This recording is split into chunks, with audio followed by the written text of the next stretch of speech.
All right, guys, what does the COVID-19 vaccine, Israel, and January 6th all have in common?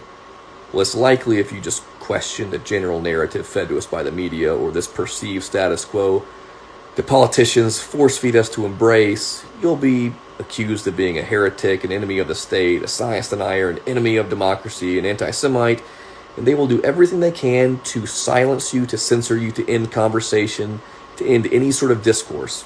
And why is that? Why is it if I just question the legitimacy of the COVID-19 vaccine, which you saw people do? You saw people just question whether or not it would stop transmission. Literally accuse people of being a heretic, a science denier. You had top immunologists, people who legitimately had Ivy League degrees, who were very well known, very reputable. They were destroyed, and they were right. They were completely right. Or people who said, you know what? This COVID-19 vaccine is causing vaccine injuries, which have been proven. Why is it there can't be conversation? Why is that? Why is it that I see people, routinely, this is incessant right now, guys. Tucker Carlson's a perfect example.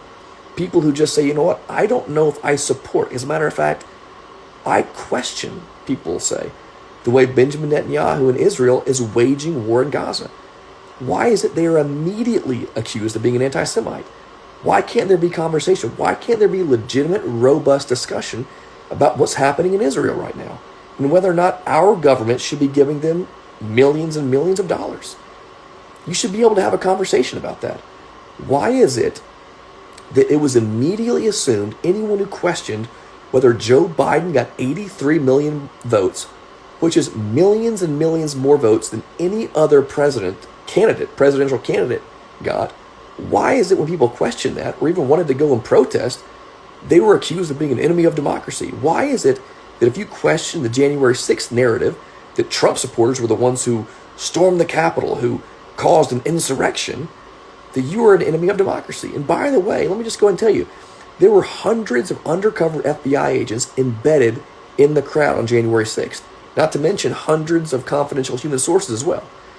There are tons of evidence to suggest that was an inside job, which I 100% believe it was. But even if you don't believe that, why are all these three things somehow protected and safeguarded from being questioned? And you have to ask yourself this question. What is the incentive? It doesn't matter what it is. It doesn't matter what topic of conversation it is.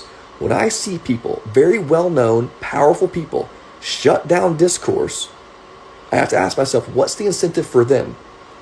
And what things in the history of the world have been shut down that weren't true? Good question to ask.